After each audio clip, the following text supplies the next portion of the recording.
Friends, అందరు ఎట్లున్నారు? మంచిగా ఉన్నారా? మేము ప్రజెంట్ అయితే విజయవాడలో ఉన్నాం. ద్వారకా తిరుమల వెళ్తాం. ఇక్కడ నుండి 1.5 hour జర్నీ అంట.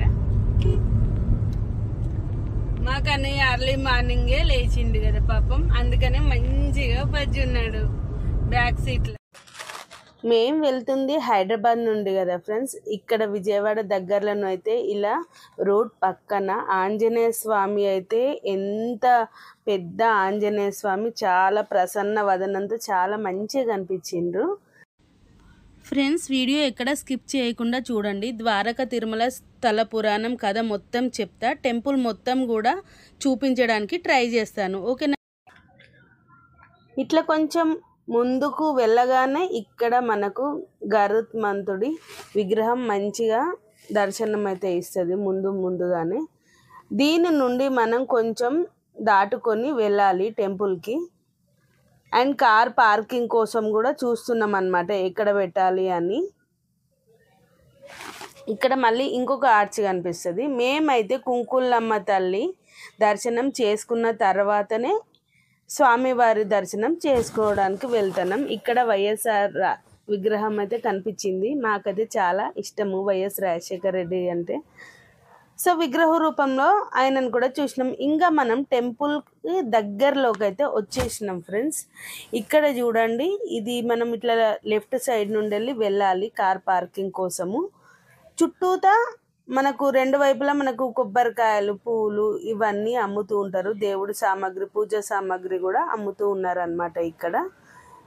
ఇక్కడ కార్ పార్కింగ్ కోసము కొంచెం అంతా పైనకే వెళ్తుంది కారు. కొంచెం స్వామి గుట్ట మీదనే ఉన్నారు కాబట్టి ఇట్లా వే అన్నమాట. ఇది నడిచే వాళ్ళకు వేరే దారి ఉన్నది, ఇట్లా వెహికల్స్ ఉన్న వాళ్ళకి వేరే దారి.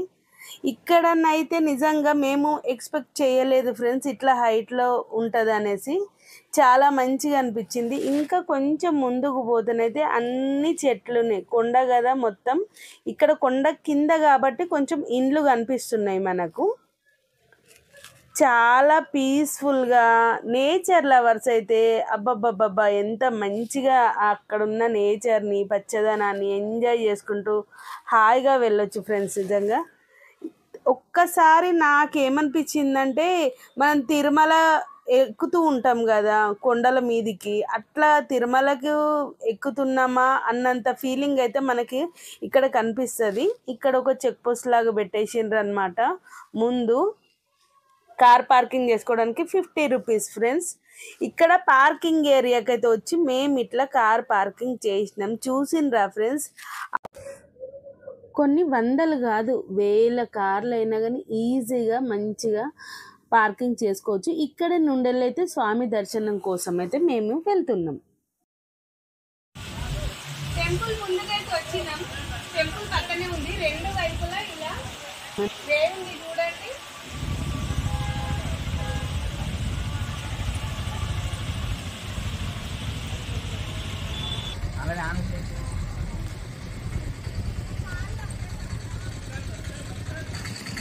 ఫ్రెండ్స్, ఇప్పుడైతే మనము దర్శనంకి లోపలికి అయితే వెళ్తున్నాం, స్వామివారి దర్శనంకి. ఓం నమో వెంకటేశాయ. ఇలా ముందు మొత్తం ఇలా ఉంది ఫ్రెండ్స్. సేమ్ తిరుపతి తిరుమల స్వామిని వారి దగ్గర ఎట్లా ఉంటుందో ఇక్కడ కూడా ద్వారకా తిరుమలని చూస్తుంటే కూడా నాకైతే అట్లానే అనిపిస్తుంది. అక్కడంతా ఇంకా కడుతున్నారు ఫ్రెండ్స్, ఇంకా కన్స్ట్రక్షన్ జరుగుతుంది చూడండి లోపల మొత్తము.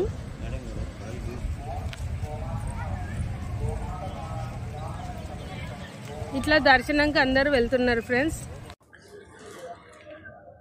ఇక్కడ అంతా పైన చూడండి, చలవ పందిళ్ళు అయితే ఎంత మంచిగా వేసిండ్రో. ఇక్కడ కనిపిస్తుంది కదా ఫ్రెండ్స్, శ్రీ స్వామివారి సప్త గోకులము అని ఉంది ఇక్కడ. మంచిగా అసలు ఆ షెడ్, ఆ గుడిసె ఎంత అందంగా కనిపిస్తుందో కదా. సో ఆ మొత్తం చుట్టూతా ఆవులు ఉన్నాయి, మధ్యలో శ్రీకృష్ణుడు ఉన్నాడు. చాలా సుందరంగా ఉంది చూస్తుంటేనే. ఇక్కడ అంతా రెండు వైపులా షాప్స్ ఉన్నాయి. అంటే ఏమైనా పూజా సామాగ్రి కొనడానికి, చిన్నపిల్లలకు బొమ్మలు, ఆట వస్తువులు, కుంకుమ ఇట్లాంటివన్నీ తీసుకోవడానికి కూడా మనకు అవైలబుల్లో ఉన్నాయి అన్నమాట. మొత్తానికైతే ద్వారకా తిరుమలకైతే మేము వచ్చేసినాం. కన్నయ్య నువ్వు ఎక్కడికి వచ్చినావు? హాయ్ చెప్పు నవ్వుకుంటూ. ఇక్కడ చూడు డాడీ, ఇక్కడ వెళ్దాం వెళ్దాం. ఇక్కడ చూడండి మొత్తం క్లాక్ రూమ్ అవన్నీ డీటెయిల్స్ ఉన్నాయి ఇవి చుట్టుపక్కల. ఇలా ఇక్కడ స్వామికి దగ్గరలో వెళ్తున్నాం అన్నమాట. ఇప్పుడు మనము ఇక్కడ కూడా రెండు వైపులా మొత్తం ఆట బొమ్మలు, స్వామి సంబంధించిన ఫోటోలు, కుంకుమ, పసుపు ఇట్లాంటివన్నీ ఇక్కడ అమ్ముతూ ఉంటారు.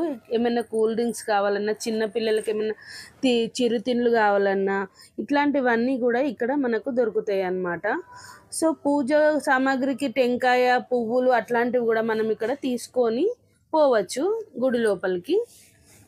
ఫ్రెండ్స్ మొత్తం వీడియో చూడండి. నేను స్థల పురాణము మొత్తము చెప్తాను ఇదే వీడియోలో, స్కిప్ చేయకండి ఫ్రెండ్స్. ఇక్కడనైతే స్వామిని దర్శించుకోవడానికైతే వెళ్తున్నాం. కానీ ఫస్ట్ అయితే ఇక్కడ సెల్ ఫోన్ లోపలికి వెళ్ళేటప్పుడు అలో లేదు ఫ్రెండ్స్. అందుకని క్లాక్ రూమ్లో సెల్ ఫోన్లు ఇచ్చేసి వెళ్తున్నాం అన్నమాట. ఒక్కొక్క ఫోన్కి జస్ట్ 5 రూపీస్ తీసుకున్నారు వీళ్ళు, అంతే. సో ఇక్కడ నుండి వెనకాల అది స్వామి దర్శనం కోసం క్యూ లైన్లలో వెళ్ళాలన్నమాట. మేము వెళ్ళిన రోజైతే కొంచెం జనాలు తక్కువనే ఉన్నారు. స్వామి వారి దర్శన క్యూ కాంప్లెక్స్ అని ఉంది చూడండి ఫ్రెండ్స్, అక్కడి నుండి వెళ్ళాలన్నమాట. ఏ గుడిలో లేని విధంగా స్వామివారి విగ్రహాలు గర్భగుడిలో 2 కనిపిస్తాయి ఫ్రెండ్స్. ఒకటి ముందు, ఇంకొకటి వెనకాల కనిపిస్తుంది. ఇట్లా ఆ 2 విగ్రహాలు నిజంగా చూడడానికి 2 కన్నులు సరిపోవన్నంత అందంగా మనకు స్వామివారు అయితే దర్శనం ఇస్తారు. మేమైతే ఇక్కడ దర్శనం చేసుకొని వచ్చినాం ఫ్రెండ్స్. ఇక్కడ చూడండి, ఇది కళ్యాణ మండపం అంటారు. ఈ మండపం దాటి మెట్లు ఎక్కే మొదట్లోనే స్వామివారి పాదుక మండపంలో స్వామివారి పాదుకలు ఉంటాయి ఫ్రెండ్స్. ఇక్కడ స్వామివారి పాదాలకు దండం పెట్టి భక్తులు పైకి ఎక్కుతారు. పైకి వెళ్తుంటే 2 వైపులా చూడండి ఈ మండపంలో దశావతారాలు, అష్టలక్ష్ముల అవతారాలు మనకు కళ్ళకు కట్టినట్లు చాలా సుందరంగా కనిపిస్తాయి. పైన పద్మాలు కూడా చాలా రంగురంగుల వర్ణాలతో కనిపిస్తూ ఉంటాయి అన్నమాట. పెద్ద తిరుపతిలో వెంకన్న స్వామికి మొక్కిన మొక్కులు చిన్న తిరుపతిలో చెల్లించుకోవచ్చు. కానీ చిన్న తిరుమలలో స్వామికి మొక్కిన మొక్కులు కేవలం చిన్న తిరుపతిలోనే చెల్లించుకోవాలంట. ఇది ఇక్కడే ఆనవాయితీ.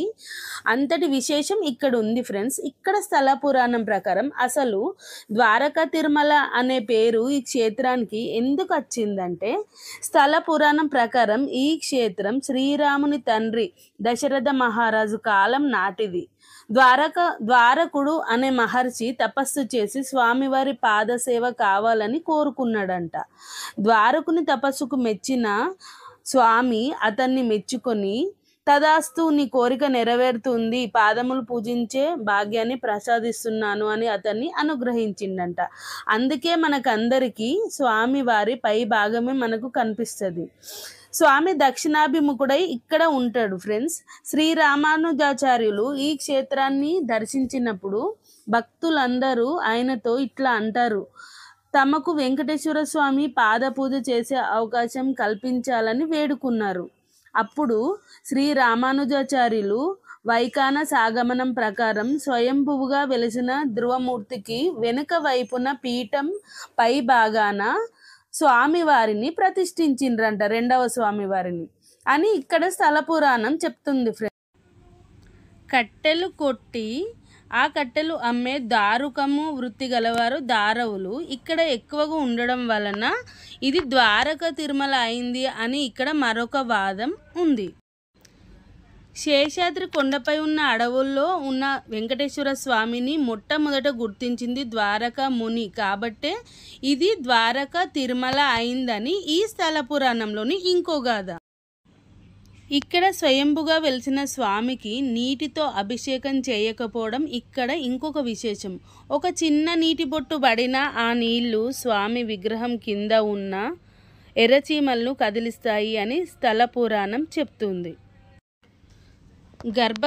గర్భగుడికి అభిముఖంగా ద్వారకాముని అన్నమాచార్యులు విగ్రహాలు ఉంటాయి. ఆంజనేయ స్వామి, గరుడ స్వాములు చిన్న మందిరాలు కూడా ఉన్నాయి. ప్రదర్శన మార్గంలో 12 మంది ఆల్వారుల విగ్రహాలు కూడా మనకు కనిపిస్తాయి. దీపారాధన మండపం కూడా ఇక్కడ ఉంది ఫ్రెండ్స్. గర్భగుడిలో స్వయంభు వెంకటేశ్వర స్వామి అట్లనే ప్రతిష్ఠించిన వెంకటేశ్వర స్వామి విగ్రహాలు కన్నుల పండుగ కనిపిస్తాయి. పక్కనే కుడి అర్ధ మండపంలో తూర్పు ముఖంగా మంగతాయారు ఆండాల్ అమ్మవార్లు దర్శనమిస్తారు. ప్రతి శుక్రవారం ఇక్కడ అమ్మవార్లకు కుంకుమ పూజలు విశేషంగా చేస్తారు. నాలుగు దిక్కుల 4 గాలిగోపురాలు ఉంటాయి. ఇందులో పెద్దది దక్షిణం దిక్కు గాలిగోపురం 5 అంతస్తులు ఉంటుంది ఫ్రెండ్స్. ఇదైతే చూడడానికి చాలా అందంగా చాలా శిల్పాలు మనకు అక్కడ కనిపిస్తూ ఉంటాయి అన్నమాట. తిరుమలలో లాగానే ఇక్కడ కూడా ద్వారకా తిరుమలలో కూడా తలనీనాలను సమర్పిస్తారు కళ్యాణ కట్టకాడ. తిరుమలలో ఉన్న వెంకన్న స్వామి ఎన్ని పూజలు అందుకుంటాడో ఇక్కడ స్వామి కూడా అన్ని పూజలు అందుకుంటారు. ఇది తూర్పు గోపురం. చూడండి ఫ్రెండ్స్ ఎంత ముచ్చటగా ఉందో. గోపురం అయితే చాలా పెద్ద స్థలంలో చాలా అందంగా ఉంది నిజంగా. ఇక్కడ స్వామివారి అమ్మవారి చీరలు పంచెలు ఇట్లాంటివన్నీ ఇక్కడ అమ్ముతూ ఉన్నారు. ఇక్కడ ఇంకా రోజు అన్నదాన సత్రం ఆండాల్ సదనం కూడా ఉన్నాయి ఫ్రెండ్స్. పడమట వైపు పద్మావతి సదనం ఉంది, దేవాలయ కార్యాలయం, నిత్య కళ్యాణ మండపం కూడా ఇట్లా ఉన్నాయి. ఇది ఫ్రెండ్స్ ద్వారకా తిరుమల స్వామి వెంకటేశ్వర స్వామి వారి ఆలయము, అట్లనే స్వామివారి స్థల పురాణం చరిత్ర. మీ అందరికీ కూడా స్వామివారి ఆశీస్సులు ఉండాలని నేనైతే కోరుకున్నా. సో ఫ్రెండ్స్ ఈ వీడియో మీకు నచ్చిందా? నచ్చినట్లయితే ప్లీజ్ ఒక్క కామెంట్ చేయండి నా కోసము.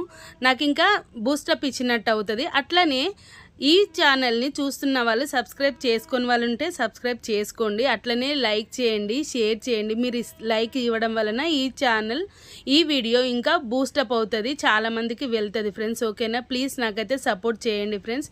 Please like, share and subscribe to my channel. Bye bye.